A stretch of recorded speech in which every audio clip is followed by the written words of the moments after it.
Okay, yesterday we're learning the dinim of the night of Rosh Hashana. Now we need to learn the dinim of Ma'ariv itself of Rosh Hashana. Okay, starting from Rosh Hashana through Yom Kippur, there are certain additions we add what's called for Aser Simei Tshuva. So, starting from the night of Rosh Hashana. So we add, the main ones are, instead of Hakel HaKodesh, we say HaMelech HaKodesh. Instead of Melech HaYitzrako Mishpat, we say HaMelech HaMishpat. And also we have Zochreinu L'chaim Michamecha, Chsev L'chaim Tevim, Sefer Chaim Brach V'Sholem, Eisa HaSholem. There's a lot of additions that we're not going into the dinim now, that we'll cover later as we get closer to Aser Simei Tshuva. But the bottom line is you have to look into Siddur because there's certain things you're going to have to repeat the whole Shmoneh Esrei, which means the long Musaf Shmoneh Esrei of Rosh Hashanah. If by mistake you said Hakel HaKodesh and you finish the whole Shmoneh Esrei, you have to go back and daven the whole thing again. So you have to be careful, make sure that everything is said in the proper way. After Ma'ariv, you say LeDavid Mizmor. It's a capital that you say. Some people say a pasuk by pasuk, some people don't. Okay. After Ma'ariv, the first night, you wish each other Lashon Teva Tekosef V'Sechosem, means it should be written for a good sweet year. And to a woman, you say Lashon Teva Tekosevi V'Sechosem. He does just Hebrew grammar for male and female.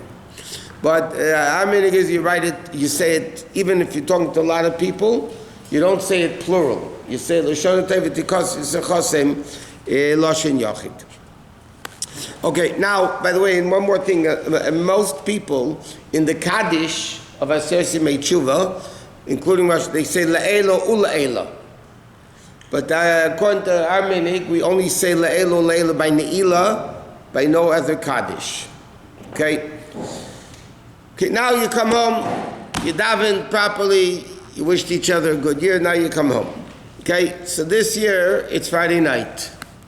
So there's a whole discussion in halacha. Do you say Shalom Aleichem Eishes Chayil? Do you not say it? It's Friday night. Do you say it? It's Yom Tiv. Do you? Don't you?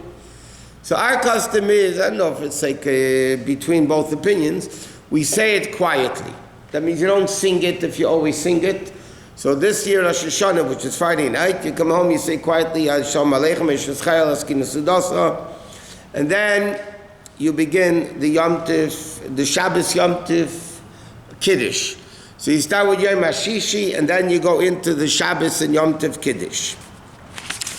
What's the reason for saying it quietly? Because many opinions say you don't say it at all. So it's two opinions, so we say it quietly. A compromise between the two. Okay?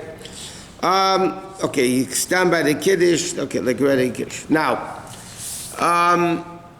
there's a custom that we need to learn before this, because you have to do this in the cooking process. There's a minhag, it's not a din, but there's a minhag that on Rosh Hashanah you don't eat bitter foods, sour foods. In fact, it says in halacha you don't cook or bake fish with vinegar. You don't eat sharp foods. People won't eat horseradish and Rosh. It's a minhag, not a din. People won't eat. Why? Because we want to have a sweet year. We want to do things that show that we want to have a long year, sweet year, long life, healthy life. So there's a lot of minhagim that people do. Rosh Hashanah night by Sfarim, they have a whole bunch of things they do with the various different brachas, with the various different yiratzins. We'll discuss what we do. What? Tongue and honey. It was then, Russian. It was discussed fully in the debate. So can you use lemon juice or vinegar at all in your food? Okay, so this is the question that comes before Rosh Hashanah. And the women, the primary question is about 30 times a day, just this question. Can I put a little lemon or a little garlic or a little this into the food? It is not Kabbalah. The reason is you don't want to eat bitter foods. So if you put in a little bit of lemon juice, you put in a little bit of garlic, but you don't taste the sharpness of the lemon or the garlic, then it's fine. In Shulchan Aruch it says you don't cook, the Alter Rebbe says in Shulchan Aruch, you don't cook fish in vinegar, because then you taste the vinegar. If you don't taste it, you don't taste it. That doesn't mean you're not allowed A to. little bit of spice. You can apply that maybe to Pesach, for minhagim of Pesach. Minhag and Pesach is different. Here, there's a reason for it. It's a minhag with a reason. The reason is we don't want to have a bitter year. We don't have a sour year. We don't have a... But you put a little bit, it doesn't matter. Are we going to have cholent that Shabbos? There's an interesting question. Not a debate what's better, Sephardic or Ashkenazic. But there's a question, there's a very, very important Torah question. Very important Torah question. What is more important, cholent or shofar? So the answer is, there's a clear proof that cholent is more important. Why? Because when Hashana falls out on Shabbos, you don't blow shofar, but cholent you eat. So that's a proof that cholent, eating cholent, is more important than shofar. And Shabbos to Rosh Hashanah, yeah. Okay, so then after you make Kiddush, okay, you drink the wine like always. Okay, then you have to make a meitzi.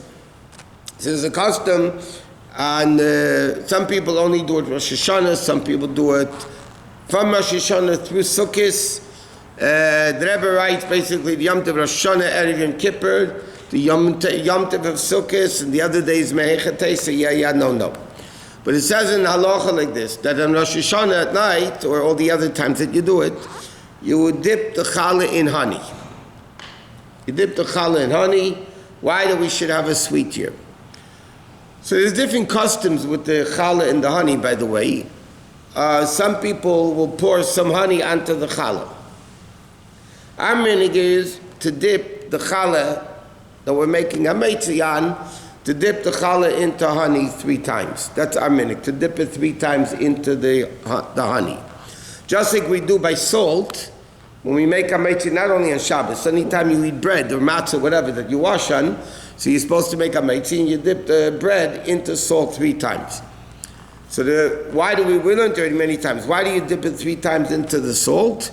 So it's brought down in Sfarim that salt is melach, mem lamed ches, which equals 78, 78, I'm sorry, 78, and 3 times Yud Kei Vav Kei, which is 3 times 26, is 78.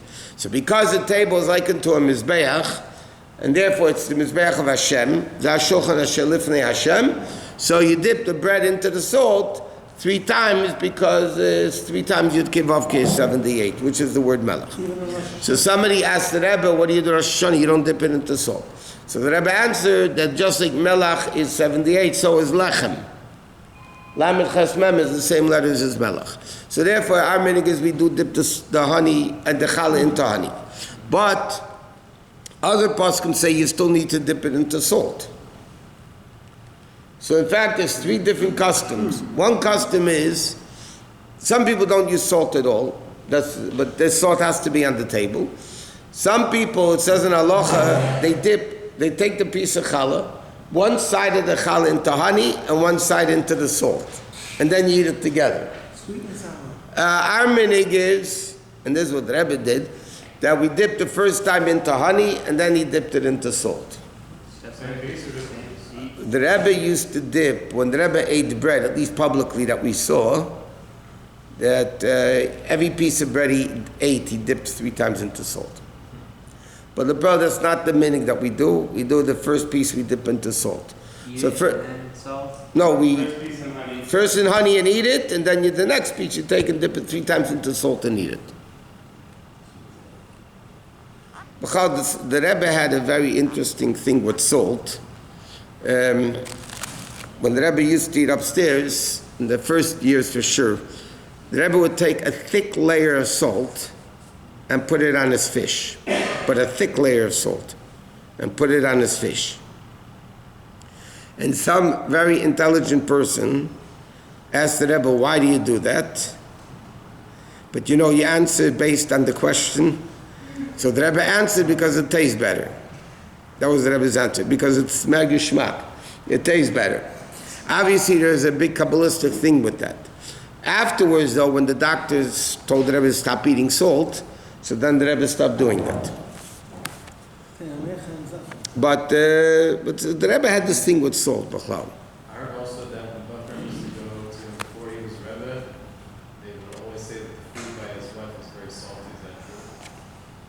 Never heard. I'm saying it's not true, I just never heard it. I don't know.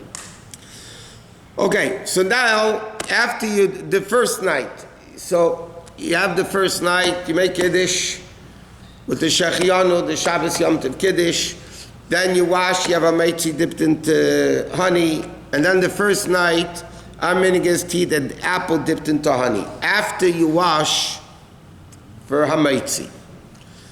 So our minhag is, you take a piece of apple, you dip it into honey also 3 times, and then you make a bracha by Pireit, and then you say the Yiratzin Shmofenachot Shat Chadesh Aleinu Shana Tov Mesuka, like it says in the Siddur and the Machzor, that we should be blessed with a good year, and then we eat the apple. So you make the bracha, you dip the apple in honey 3 times, you make the bracha, say the Yiratzin, and then you eat the apple. Now our minhag is also to have pomegranates on the table, to eat pomegranates the first night. So the Rebbe writes that even though there's a pomegranate on the table, which is from Shivas Aminim, so really you should make a eitz on the pomegranate, but nevertheless the minhag is you make a eitz on the apple, and the pomegranate you eat later, whenever it is. But then you don't make a eitz again on the pomegranate because you made a eitz on the apple. So again, but the minhag is you eat apple and you eat pomegranate, and that's basically in Chabad custom. We don't eat anything else for Simonim. And even the pomegranate, we don't see Yiratzin, we just say it on the apple. We eat, also there's a minhag brought down, we eat the head of a fish or the head of a ram, which you can't get today. You eat a head of a fish, anything that, but again, we don't say anything when we eat it. The Rebbe writes, our minhag is to eat the head of fish or a ram, and also we eat, many people have a minhag to eat carrots or tzimis, which is carrots with sugar and honey and all that sweet stuff, because in Yiddish, the word for carrots is meren. And meren in Yiddish means to multiply a lot. So again, we eat foods that should symbolize, multiplying and all good things. But again, the only thing we eat and make the Yiratzin on is only on the apple dipped in honey. Okay,